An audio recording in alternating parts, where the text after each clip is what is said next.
Give it the true shot. I want 7.5 million over my head, money hitting under my bed. Baby, let me talk about it, let me talk about it, let me talk about it. I'ma grind on heavy till the fam get fed. They gotta be good when I'm dead, man. Let me talk about it, let me talk about it, let me talk about it. I'ma grind on heavy till the fam get fed. They gotta be good when I'm dead, man. Let me talk about it, let me talk about it, let me talk about it. How's my hair? Looks great. All right, awesome. All right. We are here today for another dope episode of In True Form. I'm your host, Corey Truesdale. I have a special guest with me today by the name of Brittany Janele. Absolutely. Brittany, if you want to tell the world who you are. Yes, so my name is Brittany Janele Garcia. I am a soul-led creator and the author and visionary of the Soft Life Reset, a 33-day journey back to her. It's an incredible workbook helping women to recenter themselves, reclaim their voices, and also just hit reset on life, right? Every now and again, we need to do that, right, Corey? Yes, we do. Absolutely. We do. So you have been in this journey for quite some time. Yeah. We're gonna go back a little bit, but I wanna break the ice a little bit. Okay. She don't know what I'm about to break the ice with. I'm so nervous. Where you about to go with this? Michael Jackson. Ooh, wow. Michael Jackson. So, for those who do not know, and some do know, I love Michael Jackson. Okay. I grew up listening to Michael Jackson. Michael Jackson got me through all the tough times that I experienced in life with my family, my parents breaking up, and all of the things. Okay. Michael really been there for you. Listen, so that's what attracted me to reach out to you. Wow. Is that I saw you were a Michael Jackson fan. Absolutely. Since you were 2 years old. Since I was 2. And I was like, oh, man, I was like, yo, this is going to be just a dope 10-minute part of the episode. I was like, I already know if I get 10 minutes with you, we're going to chop it up about some MJ. Yes. So, first off, what's your top 3 MJ songs? Top 3 MJ songs in no particular order. No particular order. Because you just came out of nowhere with this. In no particular order, I'm going to say PYT. Mm-hmm. I'm going to say Human Nature. Mm-hmm. I'm going to say... Ooh, this is so hard. Bad. Dangerous. I don't know. I got so many. That was tough. I thought you was keeping it on the Thriller album for a second. I know. I was like, so, I was just listening to Tony Baker. Mm-hmm. Shout out to Tony Baker. I love Tony Baker. I got to meet this dude. We got to sit down. We got to chop it up. He watched movies, but he's a Michael Jackson fan as well. Okay. And he said on the Thriller album, he would remove Baby Be Mine. And I just said, look, bro. He's voted off the island. I couldn't believe he said that. He's and I was voted like, off the island, Baby Be Mine?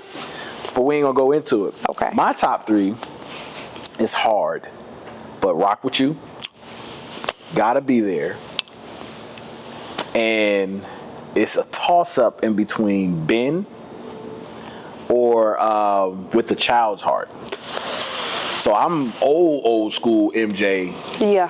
When, he had the fro, he had the little, the dove bird on the album cover and stuff like that.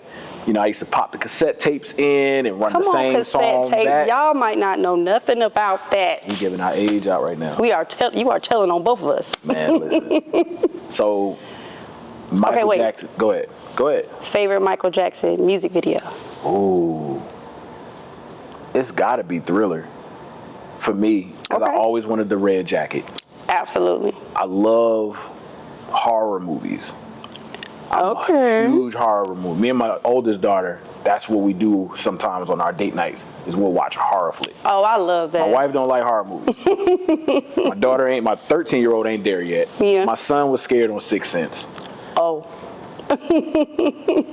I don't know. You familiar with Sixth Sense? I've seen it. You remember when Bruce Willis in the beginning of the movie, when the boy jumped through the window and was in the bathroom? He's like, I do. He was doing all that. My son just he was done. My son was like, yeah, I don't want to watch this no more because of that white guy on that scene. I was like, Jaden, it's all good. He was upset. Nah, not the little I do. So when he ain't listening, I'd be like, I do. He's like, okay, I'll pick up my socks. He gets really scared over that. Oh, poor thing. But anyway, yeah, Michael Jackson Thriller, him walking with the girl in the park. When you look back. Oh my gosh, man, that video scarred me. Really? When I seen that video, it made me stop listening to Michael Jackson for a little minute. Really? Yes, because mind you, I think that video came out before he started. Before I was born, I think. Okay. Or I think. It came out in 80. Y'all gonna quote me on this wrong. It was 84 or 83. Right. So I have to do 2 dates. So by the time I seen it, I was already in love with Michael Jackson. Okay. And then when I seen that last part, he turned around, his eyes turned, I was done. I had my mom take his posters off my wall, like I was really? done. Oh, you was on that level with it? Yes, and mind you, I think I was maybe like 2 or 3. Yeah, I was done. I was done for a little while. Then I came back. Man, I used to be doing the little turnaround part. Yup. Oh my gosh, we got the Michael Jackson experience at the crib. Game? We play on the Wii. That's the only game that we've kept is the Wii game for Michael Jackson experience. And my daughter, we got it before my middle child was born. Okay. So we got it when my oldest was 5 or 6. And I put all the records on there, all 5 stars on mostly all the songs. Tell me when my 13-year-old broke most of my records this past year. I came home from work and she was just like, Daddy, I got Thriller. I was like, what? I felt some kind of way because I'm super competitive. Right. So I'm down there sweating same night. Trying to beat her score. Breathing all hard. My wife was like, yo, you need to sit down because you were 25 when you put those records on. I'm 40 now. Oh, are you? Yeah. Okay. Yeah. Want to know. Yeah, I appreciate that. She's trying to earn some points. She just She want me to get her book. Yes, I'm trying to get some sales. But let's get into it. So, you are an author. Yep. Of your book that's called The Soft Life Reset, a 33-day journey back to her. Yes. Let's dive into that a little bit. So, what brought this about? What started this? Okay. Because the reason why I ask that question is whenever people do stuff like this, something happened in their life. And whatever happened in your life made you sit down and concentrate on something like this. Absolutely. And we only sit down and concentrate on something when we're going to a transition, and we're going to a transitional period.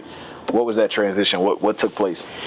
Wow, that's a really good question. There was a couple different moving pieces that brought me to creating this book. I mean, just navigating my own personal journey in life. That brought me to this place where, I didn't have direction. My mom worked a lot, and so, a lot of things I had to figure out on my own, and that comes with trial and error. And so through, the different mistakes or the different, learning lessons that I've acquired, one day I thought about it and I was like, there has to be somebody else that can relate. And if there is someone else who can relate, then I would love to be the person to, reach back and show them the way, or show them a way, right? Because different strokes for different folks. Right. So I would like to be, one of the ones to reach back and show them a way to navigate, the ebbs and flows of life. I want to be able to reach back and help people just reclaim their power if they feel like it's been lost. Because of those are feelings that I have identified with, throughout my journey in life. And that was the main thing that made me create this book. Okay. On top of that, it's just a passion project. Like, I went to college, I double majored in communications and psychology. So naturally, I was always interested in, human behavior and, why people make certain decisions, because I was trying to understand myself. So you're an advocate for mental health? Absolutely. I'm an advocate for mental health. I've had to, manage my own mental health.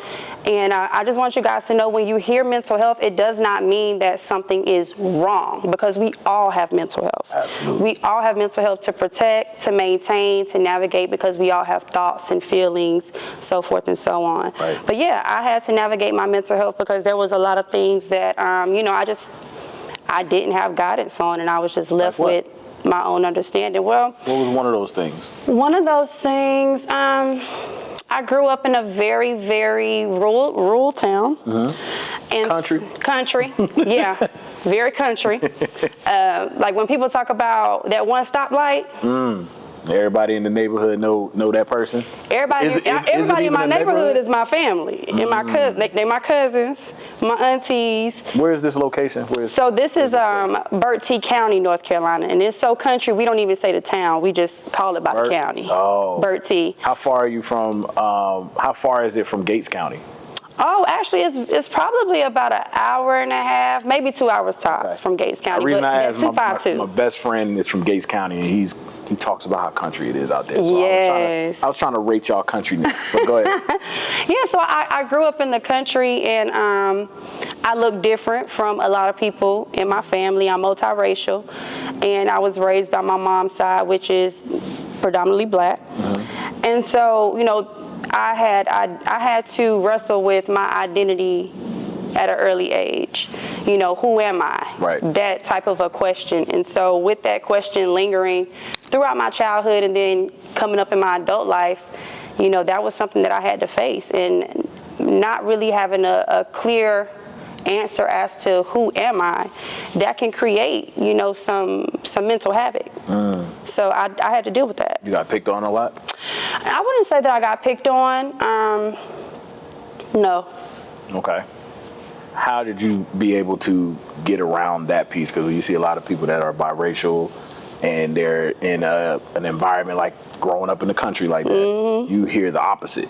How was you able to kind of fit in and be amongst your people? That's such a good question. I think when I was growing up, my mom always gave me a piece of advice that stuck with me, and it was something to the extent of, you don't have to go through things to know how it's going to go, just look at what's happening around you.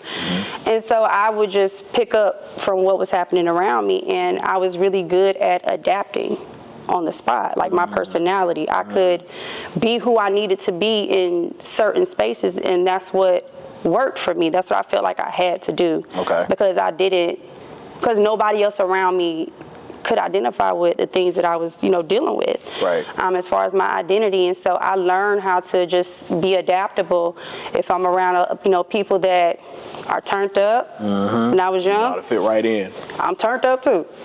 Right? You knew how to code switch. I knew how to code switch at a very early age, and it helped me navigate, just those times. And then it kind of hit me when I got to college, like, this ain't gonna work. Right. You have to do the work. Right. You have to go and figure out who you are in this world, and it doesn't have to be defined by your childhood or your past or what people have said about you. And so that's when I started to do the work, go within, right, and kind of address the things that I had been suppressing or the things that I had been running from. And it brought me to a place where I was able to create this book. What are one of the three main pieces of this book that you would like to highlight? The three main pieces of this book that I would like to highlight, such a good question. I mean, well, for one, it's a 33-day guided practice, right? And so with transformational psychology, they say it takes 30 days to break a habit, right? And so we're not just trying to break habits over here. We're trying to change our lives, essentially, right? We're trying to, what's the word that I'm looking for? It's just bigger than habit breaking. Like we're generational curses. Whether it's generational curses or whether you're just trying to, elevate to the next level because you feel something within you that feels greater than what your reality may reflect. Right. And you may not have the clear path to get there. 12 times out of 10 is something that is within that you're going to have to conquer or sacrifice in order to elevate, right? Something you're going to have to separate from in order to elevate. And so the 33-day component was very important to me because, again, we're not just trying to break habits. We're trying to change our lives. So it's going to take a little more than 33 days. I mean, a little more than 30 days. Right. Right? So I'm giving you 33. And then within the 33 days, I give you an intro, kind of like a devotional to the day, something to think about, something to, like, you know, let marinate on your spirit, if you will. Got some motivational guides. Yes. Got some. Then I have Lux affirmations, right? So something that you can say to yourself where you will feel empowered or feel more closer to who you really are, to your center. And then obviously I have a journal prompt in there because it is a journaling practice. So I have a journal prompt, and then last but not least, I leave you with a power move, right? So that's going to be the second thing that I want to highlight, is leaving people with the power move, because it's not enough to just think about it. It's not even enough to just write about it. Before you go into it, I hate to cut you off, for those who don't understand what power move is, break that down. Absolutely. Because there are, we hear that in different areas of the globe, you know what I mean? But when you say power move in this book is your action item, right? Something for you to intentionally go out and do. Right? Something that is aligned with the message of the day, right? Because again, it's not enough to just think about it. It's not enough to just write about it. We have to do the work, right? And so some people still don't know what to do even after they wrote about it, or even after they've thought about it from A to Z. So I gave you a power move. I did the work for you. I'm giving you some guidance. I'm giving you an intentional activity to commit to for that day that is going to help you embody, reclaim, and reset. I love it. A lot of people have different people that come in their life that strikes that energy to do something like this. Do you have any people that you can kind of shout out that has inspired you to do this piece? That is such a great question. I want to shout out me. Shout out me. I'm going to pull a Snoop Dogg. I don't know if y'all remember when Snoop Dogg was like, I want to thank myself. I want to thank me. And it's so true. I have to shout myself out because honestly and truthfully, there's not anybody around me that has done something like this. And may definitely not produce something in physical form. Right. So I have to shout me out first because in a way, I'm kind of trailblazing something that I've never seen anybody do. Right. So definitely shout out to me. Shout out to God. God definitely has. On a Sunday. Ooh. Yeah, right? Yeah, but I should have shouted him out first. He's really the first shout out. He's in your heart. Yeah. God is you. Absolutely. You said me. He that's you. That's him. All right, now that's a whole nother conversation. You know what I'm saying? I'm aligned with that, but I have to shout God out because I feel like I was praying for influence and impact, and I didn't know how it was going to come about. And I feel like he kind of guided me toward this path. As you know, I used to do music. And so in that part of my life, I thought that's where my influence and my impact was going to be. Okay. Because I was so dedicated, I was so committed, but this is it, Soft Life Reset. This is my opportunity to live and answer prayers, to have the impact and the influence that I desire, that I feel like can help other people.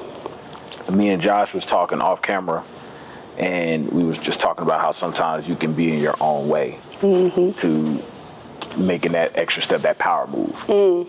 Did you have any type of those encounters where you just felt like this should have been out sooner, or it was giving you some type of delay, or you just woke up one day and you was just like, all right, I'm about to do it? Like this. You also have imposter syndrome that I know you're very familiar with, being in the mental health space. Yep. Have that ever come about when you was in the creation of this? Yes, but before I answer that question, the last person I want to shout out. Go ahead, yep. Is I want to shout my mom out. I want to shout my mom out because she inspired me indirectly. It's not something that she told me to do, but because the women in my family, we didn't grow up with softness. We grew up, being survivors. We grew up, with grit. right? And Nobody so gonna give you nothing. Yeah, absolutely. And so, you know, I've never seen that, like I said, from the women that I grew up with, but they still inspire me to produce something like this, because now that it's out, I have something that I can give to them that can help them reset, right, and get closer to their center and who they really and truly are, you know, outside of circumstances in life. So I definitely am inspired by my mama as well. Now to your question, absolutely. I was definitely in my own way with this, because for one, people don't read. They don't write like they used to, because we got cell phones and we got notes apps in our cell phones, and we tweet, or we go on Threads, or we go on TikTok. We got character limits. Right, you know what character limits, right? It's only so much I can say in 150 characters. A lot of people don't realize that you can literally be, when you're looking at something and it says you can only put 250, it stops your thought process to write more, or to do more, because in your mind it's a limit. There shouldn't be any type of limit. That is true, but because we're such a cell phone driven society now, like, that was one thing that made me apprehensive about creating a book, because it's like, realistically, are people going to really, one, buy the book? Right. Two, when they buy it, are they really going to do the work? Yeah. Right? Because even though, you know, it's a product for sale, it's more than money to me. This is a soul mission. This is a purpose for me. So I don't want people to just buy the book just to say, oh, girl, I got your book. No. If you buy the book, I actually want you to go on a journey, to use it, right? Because I want you to get out of it what's meant for you to get out of it. So that alone made me apprehensive. And then there's a few other books. They got similar titles, right? And I'm like, you know, I don't know if people are going to gravitate to my book, right? I designed this thing from the front cover to the back cover, all 85 pages in between. You know, I'm not a graphic designer. This is not something that I even knew that I could do. Right. As far as, you know, creating it and writing it. So I was doubting, you know, just my level of skill, because I don't have, you know, a lot of expertise behind me. I just have a inspiration. Yeah, thought process. Yeah, so paper, all of those things, you know, just kind of made me doubt it. And then obviously life be lifing, right? I got a full-time job. And so, you know, with that being said, life is getting in the way, and by the time I get home from work, it's like, I don't feel like it. Yeah. But it was bigger to me than how I was feeling. It's like, I have to do this. Like, this is something that is in my heart to do. So I had to get over all of those hurdles and obstacles and just get the work done. Yeah. How long did it take for it to get released? How long did that process take? To create it or to release it? Yeah, to get it out. Oh, I had to go through 6 different editing sessions, because it kept getting rejected because of the margins. And so obviously I've not done anything like this before, so I had to go through that trial and error yet again, right? So yeah, it took about 6 different edits to get it approved, and it took me about 6 months to get it all together, writing it and designing it and, you know, submitting it, all that good stuff. Was it discouragement coming within that? Man. And the reason I asked you that, and because it's really for the listeners who's wanting to do something like that. And a lot of times people that's watching you, they can be tapped in with your Instagram or something like that. They can be like, oh, you know, she got her blood. You know what I mean? Like, people don't really know that grit and that grind that comes with everything else that has to go into it. Like I was telling Josh, I was like, yo, it took me almost 2.5 years to really just get myself in front of this camera and push the podcast. Like, I take pictures of everybody. I can sit there and do photos for an 8-hour wedding, talk to people, make people laugh. But it was just like, man, I was like, I want to do this podcast. A year go by.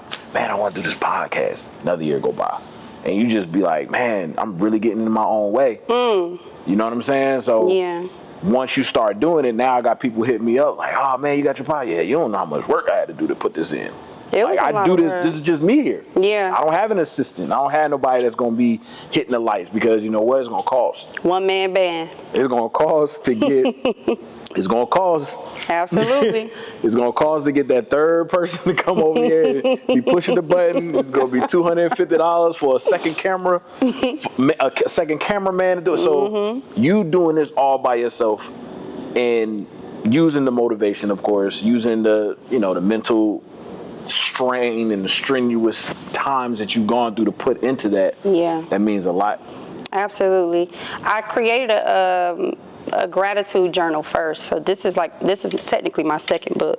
Really? The gratitude journal that I created first is called You Grow Girl Gratitude Journal. And I didn't have, it's a low content book. So there was like nothing to really read on the inside. Okay. It was just, lines and beautiful pages. And when I came up with that book, because I've always journaled like my whole life. That's how I've dealt with, all the things. Now, I wouldn't say that. Hey, I don't want to write on this envelope. Can you write on the envelope? Please don't look at the writing in here because it is not great. Let me tell you. I just looked at it. No, well, I ain't got that far. You got to look at the beginning. Oh, God, ugly. Did your writing improve as the book went on? Let me tell you something. I write according to my mood. Look good. I might start out writing really nice and neat, and then I get lazy by the end. Man, so that look better than some of the. Definitely look better than some people that I know for sure, but it could be better. It could be better. But don't be so hard on yourself. This started out as sticky notes. The other journal did as well. Then it turned into journal entries. But with You Grow Girl, I just realized I was journaling like all the bad stuff that was happening to me. Yeah. So, but before I created that journal, all my journals was just like all the negative things, and I realized like I have to start writing, positive things so I can attract positive experiences. So what was one of the bad things that you was writing? Just things that was going, wrong in life. Like if one of my friends made me mad, or if my boyfriend did something, or, something didn't go my way. Basically anything that didn't go my way. Mm-hmm. Truthfully. Mm-hmm. I was journaling about it, but I had to challenge myself to start writing positive things. Then I made a commitment. I'm only going to write positive things. And it felt corny, and it felt forced, and it felt fake. You was teaching your mind to think positive. I was reprogramming my mind. And so although I was able to do that, I noticed that when I put that journal out, everybody wasn't able to do that. Yeah. And so it was like, it didn't really make an impact, that journal. You see the good in people, first, before you see the bad in people, just because of how your thought process is. Yeah. When you have judgmental people, you meet people, they got ulterior motive, but you have this positive outlook on life itself because you write nothing but positive affirmations and positive things in your journal. Now I do. Yeah, but I used to be one of those people, because when you grow up how I grew up, which is in poverty, it's just you just see a lot of bad things, or what is perceived to be bad things, and so you don't even realize that your mind is subconsciously identifying the negatives first, before the positives, and it's just like I ain't gonna be able to be who I'm supposed to be if I'm always carrying, a negative perspective every single day. So I had to change it. That's how the world moves. The world, it is. They react to more negative things than they do positive things. I know. And it's like, it's so weird, but it's the cycle. They love drama. People love drama. You can see it in comments. You see it. I had my first negative comment on my YouTube video a week ago. Really? Yeah, first negative comment. And I was sitting there like, I'm doing something. I'm doing something that I'm supposed to be doing now, because now different people are coming out. You ain't getting the applause all the time. And that's fine. But before we go into a break, I want you to tell everybody where they can find you on social media. So guys, if you would like to follow me, which I know you do, I want you to go ahead and go to Instagram and type in at Brittany, BRITTANY.Janele, JANELE. That's where you'll be able to follow me. But I also want you to follow the Soft Life Reset. And so you can follow the journey at houseofher.era. Then we are on Instagram, and we just started a TikTok about 3 days ago, 72 hours ago. We just hit TikTok. We got about 5 followers. So I would love for you to go and hop over there. And it's going to grow. And click the button. That's also at houseofher.era, E-R-A, because you know I'm a little country. Nah, you good. But yeah, that's where we are. Cool. We'll be right back after this message. Everybody, thank you again for tuning in for another episode of In True Form. I have Brittany Janele Garcia here with me today, author of The Soft Life Reset, a 33-day journal back to her. Yes. We just tapped in on that piece earlier. We'll get back to it, but I did want to kind of touch on, you know, we kind of glazed over it earlier. So, you know, you used to do music. Mm-hmm, yeah. You had a music dream at one point. I did. What inspired you to do music? Why did you stop doing music? And are you ever going to do music again? Because we know that musicians, it's in them. Yeah. So you be probably humming around the house, all the time, singing in the car when you by yourself, singing in the shower, full know concerts. Every song at the club. Go ahead, like. Oh man, we're going back to Michael Jackson. You know, when I seen Michael Jackson when I was a kid, like the way that he stood on stage and he would just stand there, don't say a word, and when that spotlight hit and the crowd go crazy, that. I guess that power was something that I was attracted to at an early age. And if Michael was interviewing right now, he'd be like this. You know, and it made me want to do music, honestly. And so ever since I was a kid, like I used to pretend like I was in music videos around the house. I used to love pretending to be Aaliyah in her music videos. Rocking the boat. Absolutely. One in a like million. Fire. Try again. How you used to do it like this? Yes. Oh my God. You used to have the eye covered all up the like pink Aaliyah? oil moisturizer in my hair when I was little. I straightened it so much and got whoopings for it because I wanted to have that slick, sleek rap look. Funny. And I had to have that one part coming over my eye. I just knew I was gonna meet Aaliyah. Man, gone too soon. Man, listen, I had Aaliyah. You know, everybody had Lil' Kim on their wall growing up. The hardcore album. Yeah. I had Lil' Kim. I mean, I had Aaliyah with the shades on. And the Tommy hip. Yup. And the baggy jeans. And I was like, yo, she bad. And everybody was like, you like her? And I'm gorgeous. I'm like, look at her. She cool. She look like she'll like dap you up when she see you. But still super pretty. Super pretty, yup. Yeah, I wanted to be Aaliyah so bad. But it started there for me. And so I never told nobody that I wanted to sing. It was kind of like my little secret. And then my cousin, she heard me one day and she used to drag me to different churches and like force me to go up there and sing. Like so, anime. Yeah, yeah, but I still was shy. I danced in every talent show. Like that's primarily what people know me for. That's why you dancing on your live. Yeah, I'm a good dancer. I'm a great dancer. I've danced in every talent show, you know, growing up, whatever. And so one year I was like, I'm gonna sing in this talent show. So I got my homegirl who can really sing. Okay. And she was gonna lead, and I was gonna be her background. And then we got up there, and she froze. And so I had to take over. Everything. You just hear me trembling. Oh, man. And then this boy that was on a football team who I told him I didn't want to date him, he booed me. On purpose. In front of the whole gym. And so that kind of killed it for me until I got to college. That was some like a comedy romance movie, like how they used to do back in the day. It was always like the bully in the football team. Like, why they used to do that all the time? Prior, he tried to holler at me, and he tried to holler at me in front of like a few people on the football team, and I was like, no, and I guess it was embarrassing or something. So he got me back at the talent show. Soon as I started singing, he said, boo! Oh, man. Jeez, yo. He was whoever that was that booed her, man. And I know your name, but I ain't gonna say it. Why not? No. Y'all still talk? No. Okay. God, no. Never had a chance. That was the reason why this soft like Yeah, it was the boo. It was the booing, right? Because that booing motivated this journal, that bro. booing brought me this. You feel me?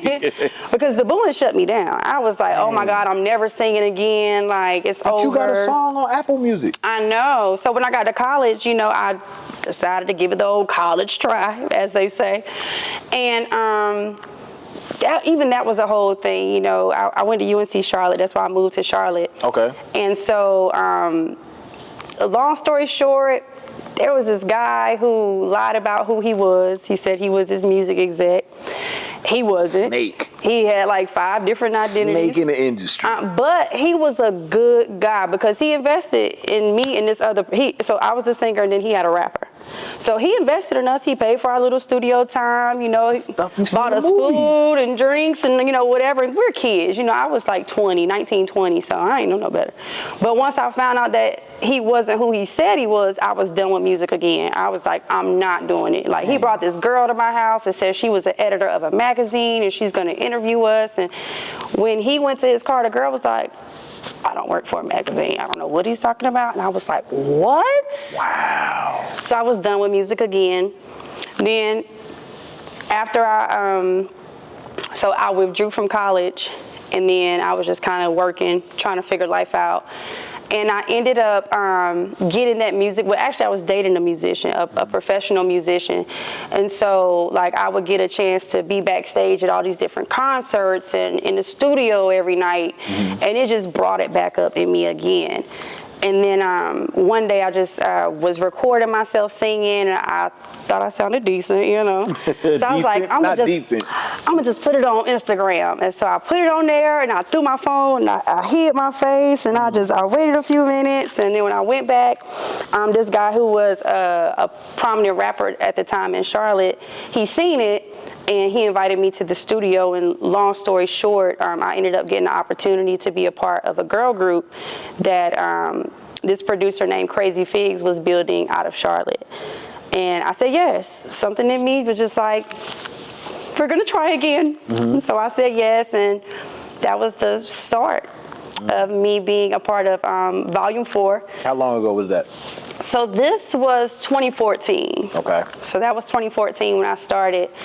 And man, we did so many incredible things. We performed in all the major markets.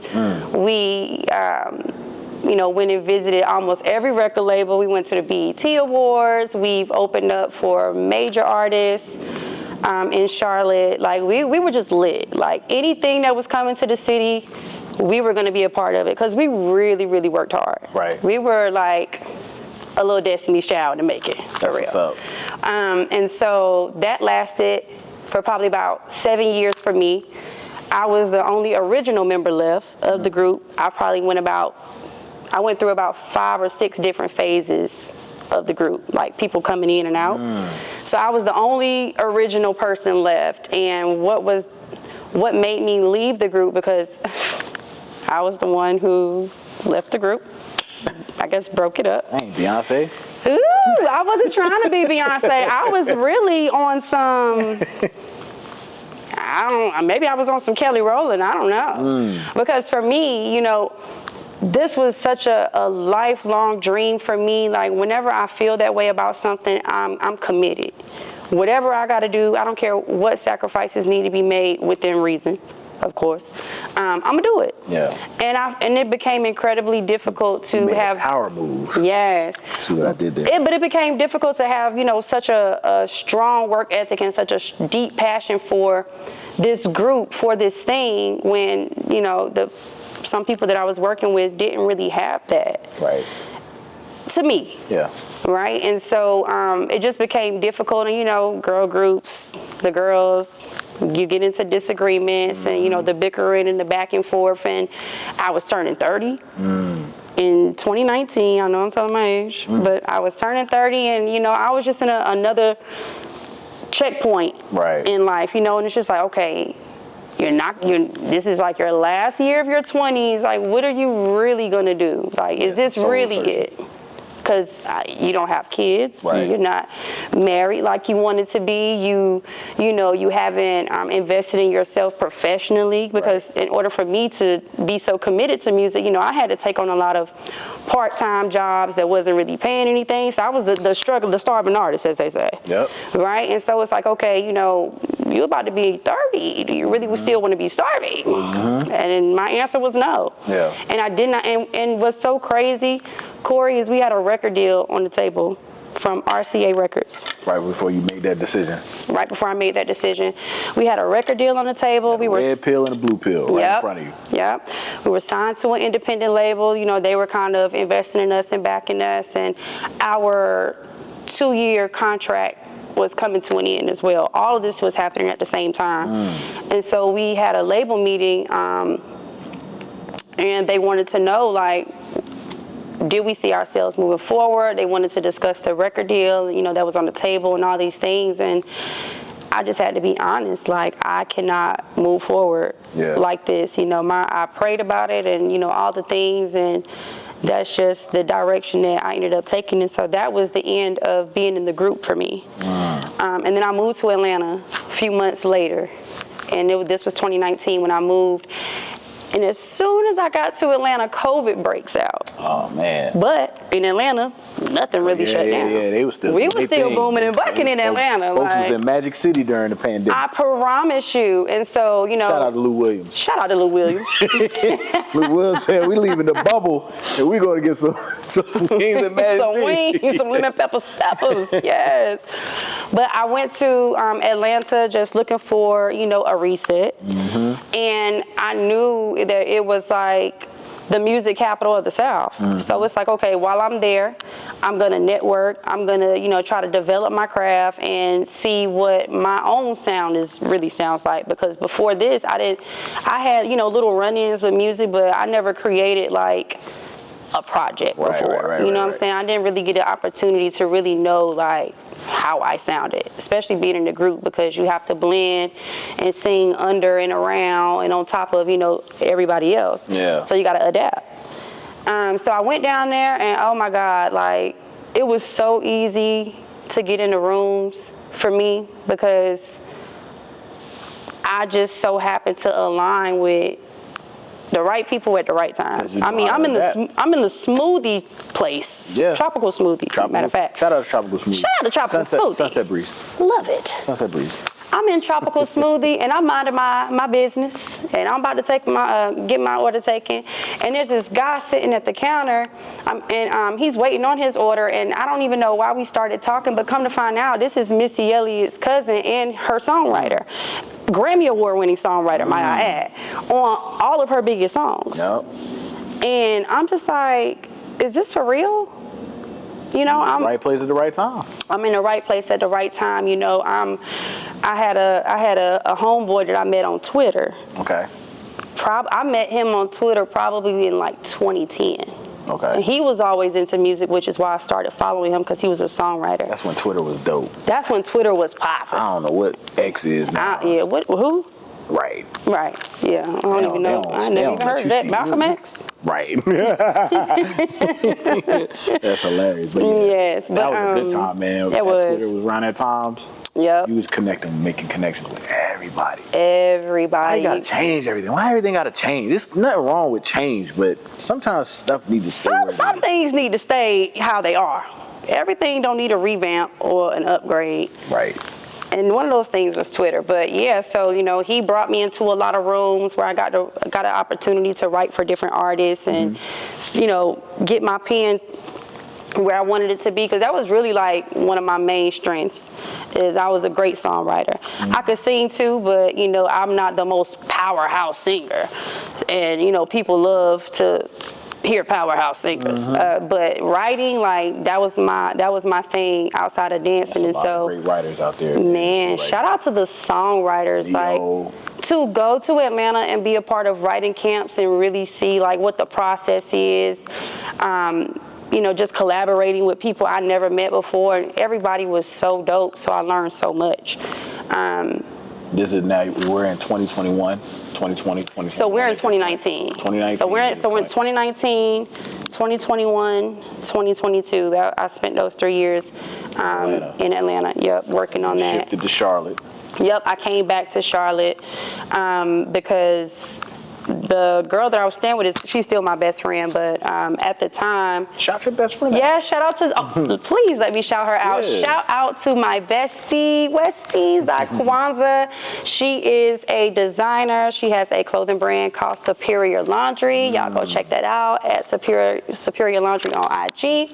But she invited me in, Frank, come stay with me. My roommate got pregnant in Charlotte. Her roommate got pregnant in Atlanta. So I was like, okay, I'll come take over her part of the lease. Because my roommate is about to move in with her man. So it just all worked out. But she was with me, the whole time, every single studio session. So she got to really see me grind, and she supported me through that. But she had to help her mom, and so we ended up separating. And I thought that I was going to temporarily come back to Charlotte. I left all my stuff in Atlanta in the storage. All I had with me was a bag of clothes. That's crazy. And starting over. Yeah, well, I didn't even realize I was starting over. I'm thinking I'm just taking a little pause for the cause to figure out where am I going to move to. And ended up coming back to Charlotte, and I just got comfortable. That's where my lifelines are. That's, kind of where I was rooted in my adult life. So it's home, essentially.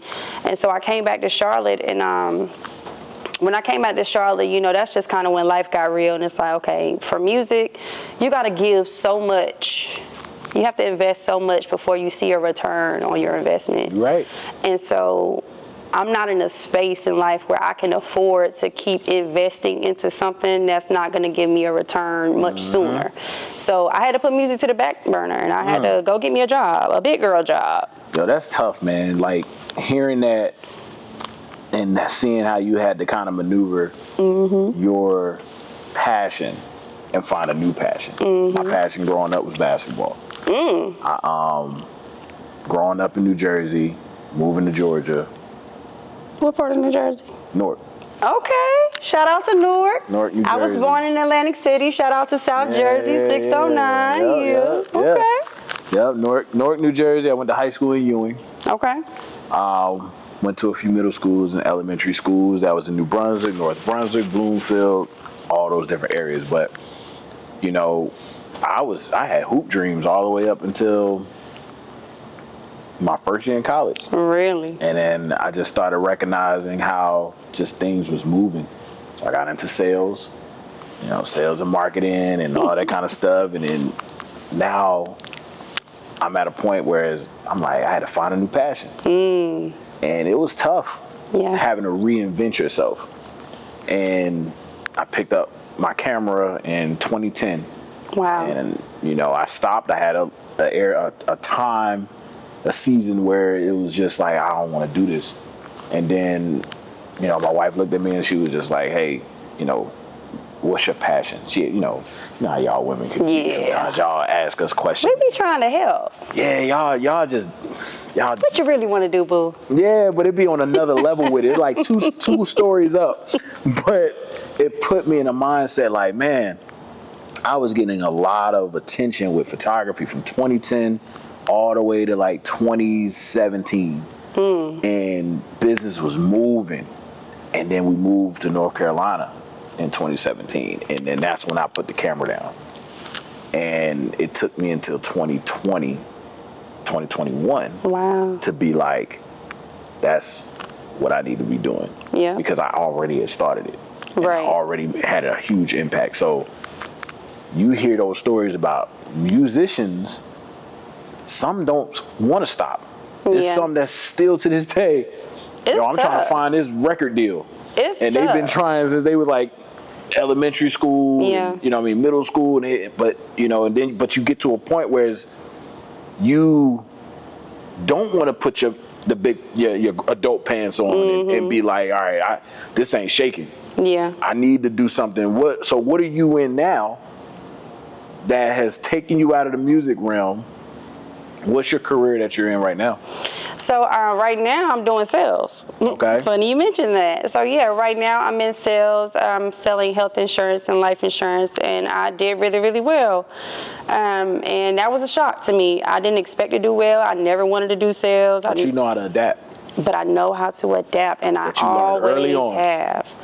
And it's really been, you know, the way that I've navigated through everything. So it's like, okay, you know, another pivot moment. Let's do it, because I didn't have no other choice. Right. But yeah, so I've been in sales ever since 2023, so the last 2 years, and I've been able to, you know, get the stability that I knew I needed. And now that I have the stability, you know, the music bugs still be coming up, because I made music when I was in Atlanta. Yeah. I created like 12 songs. I created a project, but I didn't put it out. And so, you know, I still have to, you know, to wrestle with myself about that, right? Because it still feels unfinished.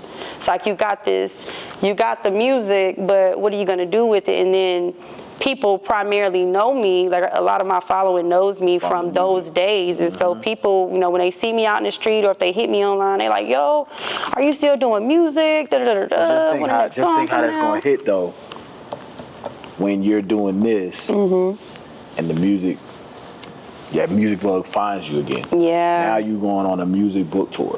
Yes. Now you got another book coming. So crazy. Alignment. Alignment is so key, because the reason why I didn't put that music out is it does not align with any of this. You know, when I was down there in Atlanta creating music, like I was just creating, you know, I wasn't, you know, really being intentional with it.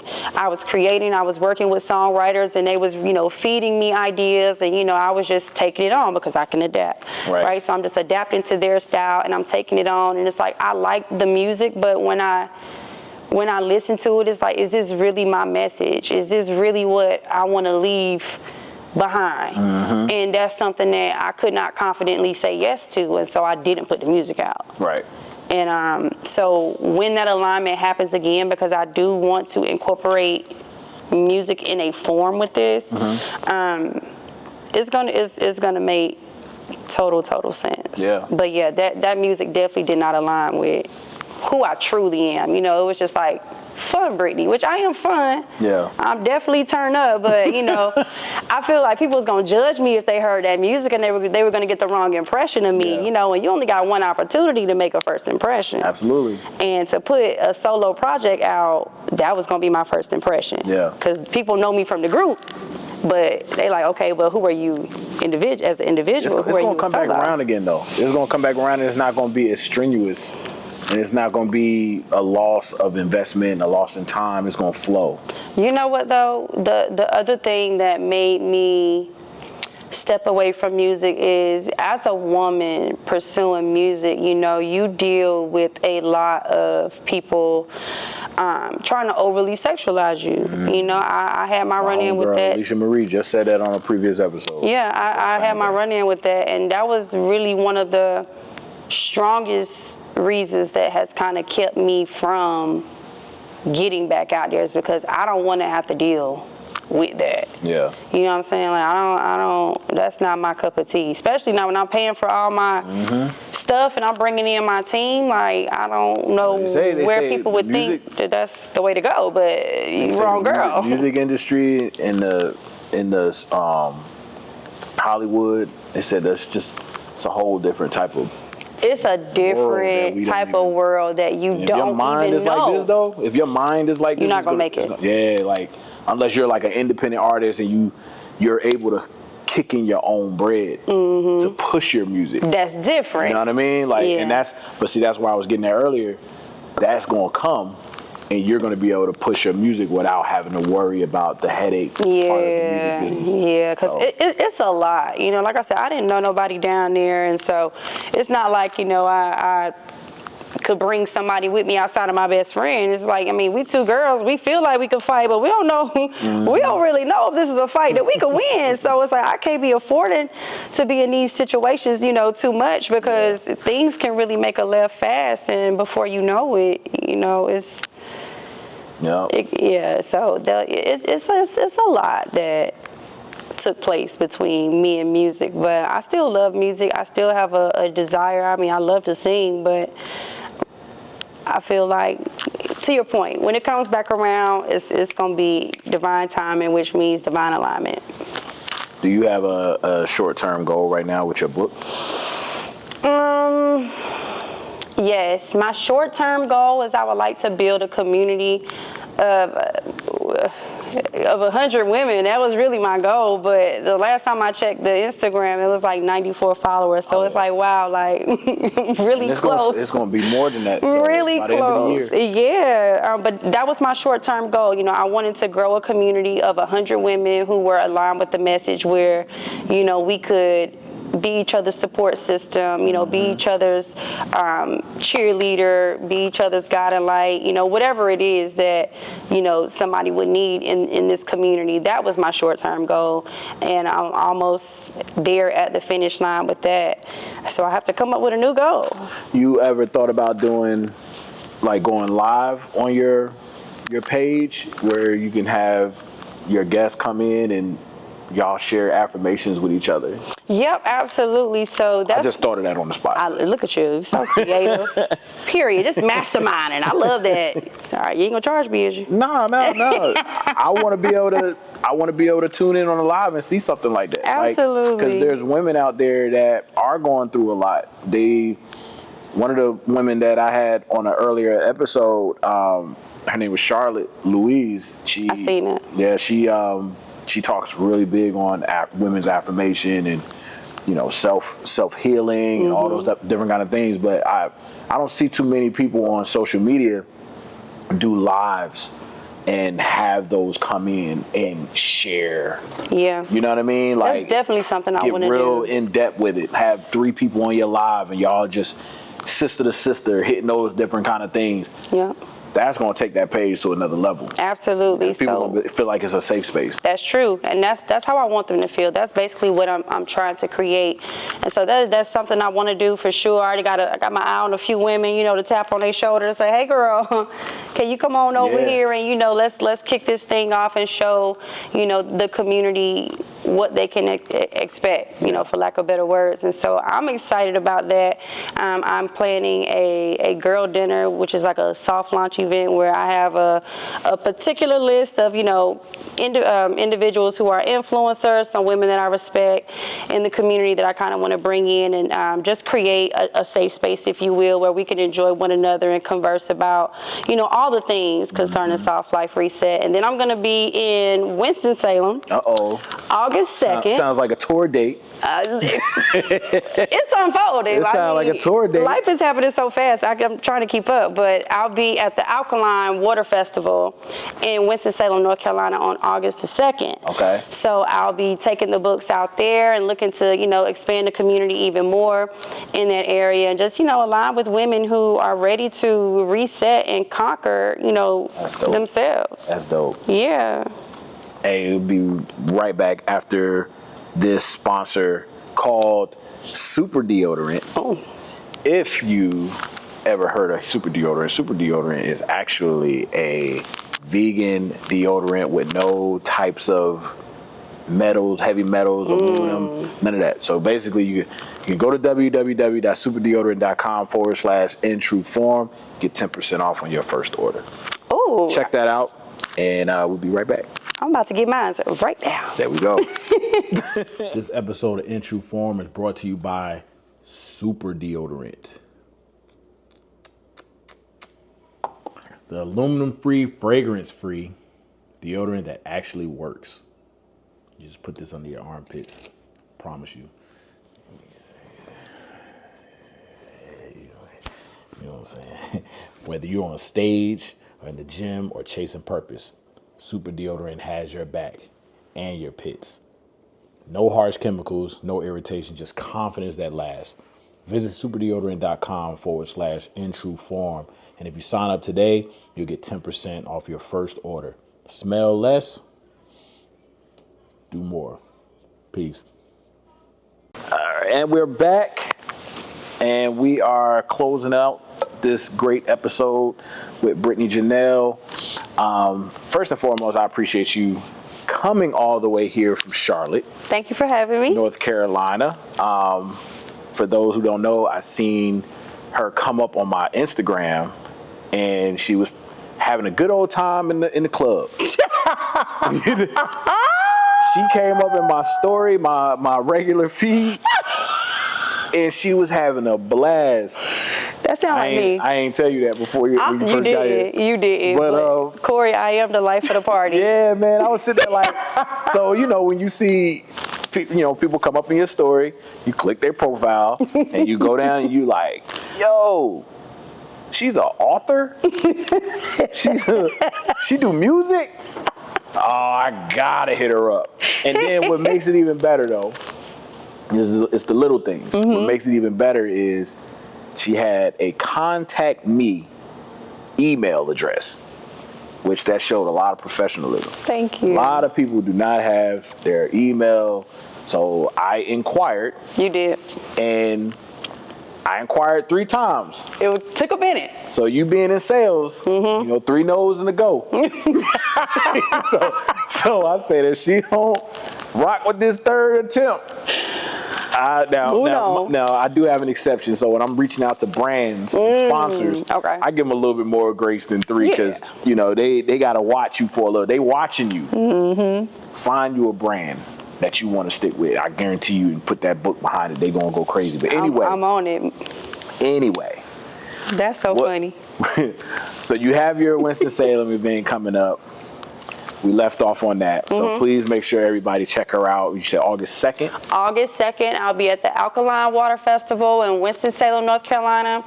I'm probably going to get there around 3 o'clock. I'll probably spend the night because they're doing like camping and they have all kind of stuff going on. And after much consideration, I was like, you know what? I need to be out there in the people. I mean, with the people, because I really am a nature girl. In the people too. But I'm a nature girl. Like, I love outside. I love campfires. I love hiking. I love nature. And so I thought about it. I was like, you know what? I probably should be out there with the people to connect with them and kind of, introduce them to the book and to me. Yeah. Because it's a lot of things that they got going on that I like too. So. Curveball question, real quick. Because I was thinking about when you was dancing on your live. on your story. What did you think about that fan dance? Where them fans at? Let me tell you something. They doing that everywhere. They are doing it everywhere. Let me tell you. So I do health insurance, right? I do sales. So I'm talking to one of my beneficiaries or one of my customers, and she's telling me that she said, baby, you got to hurry up because they having a boots on the ground party for my 80th birthday. That's the and Toya about to come pick me up. That is the oldest person's dance, line dance. They stop everything. Okay. Couldn't walk in the room in the very beginning, and then as soon as that song come on, they moving through the whole She was room. turning 80 that day, and she said, baby, they about to have my boots on the ground party. You got to hurry up. I said, your boots on the ground party. That's their juveniles back that thing. Basically. That's theirs. Because whenever you hear that, don't. I don't care if I had to use the bathroom so bad. If I hear those first few beats. They said the girls that be in the club, they feet be hurting, and as soon as that song come on, their feet don't hurt. Baby, don't hurt. I don't feel a thing. That's hilarious. All right, so real quick though, like I started this a few episodes ago. It's called Shoot Your Shot segment. Okay. Shoot your shot from one true shot. And it's when I basically see if I can shoot my shot with something in return. Okay. So you have made connections with a lot of great people. You mentioned one earlier in this earlier segment where you was mentioning your designer friend. Yes. Shout out design. My shot that I'm shooting right now is how can we get your designer friend in front of this camera to be a guest on In True Form? Would you be able to make that happen? I can make it happen. And show her story, tell her story? Absolutely. I can make it happen because she lives in Atlanta still. Okay. Obviously, we need to probably schedule a day about 3 weeks out. We can do that. Yeah. If you can get her If she can come to Charlotte, I'll come to Charlotte and we can shoot it right in Charlotte. I'm saying for her to come to Charlotte. Yeah. And I'll come there. Absolutely. And she can talk about her business and her, where she came from. Set that email up. I would love to. So when's my deadline? Oh yeah, I appreciate that. I need a deadline. Your deadline is in. I need to hear back from you and her within the next 2 weeks. Oh, done. Because we want to get something going for August, so we know what you got going on August 2nd.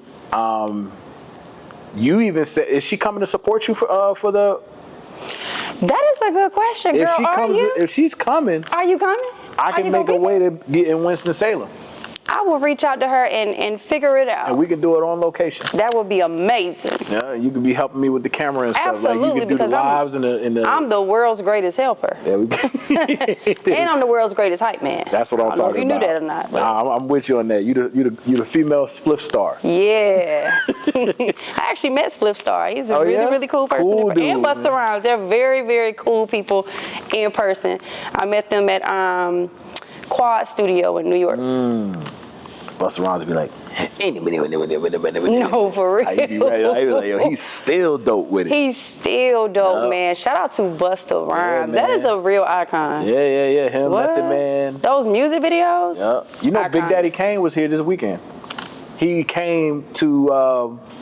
He was at the Improv. Really? Right down the road. He was at the Improv with one of the comedians that was in town, Russell Peters. And how amazing he brings in a lot of his friends from the industry. That Big Daddy Kane was here with a few others, but yeah, man, I love he still look good. He don't even look. He does not look his age. But it's just amazing to me that you made music 20 years ago, 30 years ago, really 30 years ago. More than that. Longer than that, 40. About 40 years ago. 40 years ago. He was doing music before I was born. And he's still getting shows off the same songs. That's off his name. That's amazing. His name is Household. Wow. But yeah, you look at Meth acting now. Whoever thought that Method Man was going to be on TV acting? His transition from rapper to actor, chef's kiss. Honestly and truthfully, he is a rapper where I can accept him being an actor, just like Tupac. Tupac did it very well as well. Some rappers that try to go into acting, I just still see them as a rapper. I miss like Tupac, 50 Cent. though. I think 50 Cent, some roles, I'm like, okay. 50 Cent, but he's still he need to stay where he at. Let me find out you do impressions, podcasts, I do all this stuff. Basketball, marketing, sales. You do it all. I do a little bit of stuff. You guys see the episode that's coming out. I did a little Barack Obama for one of the guests. Well, don't stop there. Go ahead. I'm listening. Yeah. I was gonna say. I was gonna say, thinking about your book, thinking about your musical journey, which hasn't ended yet, from what I was pulling from everything. What has all of those things that you've encountered through this journey? How have that helped you walk into your purpose and persevere and transcend into in true form? Wow. That is such a good question. I mean, essentially, the way I live my life is everything works together for the greater good, right? If I would not have stepped away from music, then this probably wouldn't be out right now. It'd probably be an album or an EP or a mixtape or something. And so I'm on my fourth life, I like to say. And so I've had... cat, Josh. Yeah, so I've had to... I got 5 more, boo. 5 more. I've had to reset every single time I've, went into a new life, or I've hit that pivot point or that check mark point in life. And so having to go from growing up in a rural area to now living in a bigger city, right? That I had to reset then from moving to this big city where I know nobody and starting my whole life over and, going to college and just that whole thing. That was a reset. When I decided to leave college and I didn't tell you, but I used to teach preschool. I left college and I went into have everybody on the carpet and Yep. I was the Indian best. style. I was the best preschool teacher that school ever crisscross had. applesauce, guys. Yes, used to say that? absolutely. Yep, I sure did. And you know what's so funny? We used to play a game called Michael Jackson. Word? What was the game? Nothing. The kids just come up and they, I play a Michael Jackson song and they just start dancing. And they loved it. Yeah. They loved it. That was but your thing. That was just you. That was really for me. Yeah. But side note, it's amazing how none of these kids were born when Michael was here, but the music still moves them. My kids this week. That's what we play on road trips. Absolutely. Go But do Michael Jackson playlist. I had to reset in order to be a teacher. Right. And then I had to stop teaching because I chose music. I didn't feel like I could do both. So I had to hit reset again to go into artistry. And then, that ended. And then I had to hit reset, move to a different city and, find out who I am down there. And then that ended. And then I had to hit reset and come back to Charlotte and, jump in the corporate world, get into sales and, all of those things. And so all of those moments where I had to reinvent myself, where I had to pivot, they contributed to this book. The reason why this book is here, because we all go through that at some point. When I become a mom, I'll have to reset. If I become a wife, I'll have to reset. If I become I'm still with you. a multimillionaire, I'm gonna have to reset. Right. So all of those moments where I pivoted and I reinvented myself, that brought me to this book. So I want you to again tell everybody where they can find you at. All right, guys. So thank you so much for watching this episode today. If you want to learn more about me and the Soft Life Reset, first and foremost, you can follow me at Brittany.Janele on Instagram. You can also follow the Soft Life Reset journey at houseofher.era, ERA, on Instagram as well. And then go on over to TikTok because we just showed up over there too. Our TikTok is at houseofher.era as well. So yeah, make sure you click that follow button, tell a friend to tell a friend that we back with the Soft Life Reset 33-day journey. Back to her. Brittany, I appreciate you taking the time out. Josh, for those who don't know, we got Josh on the background. He was the driver. He was the motivator. He got her here safe and sound. Absolutely. I appreciate you bringing her here, man. You could have easily been like, nah, I don't know this dude. you next, though, bro. Right. So, I didn't ask you to get him because I already know he gonna come through. You absolutely should sit down. I gotta with hear that. your story, bro.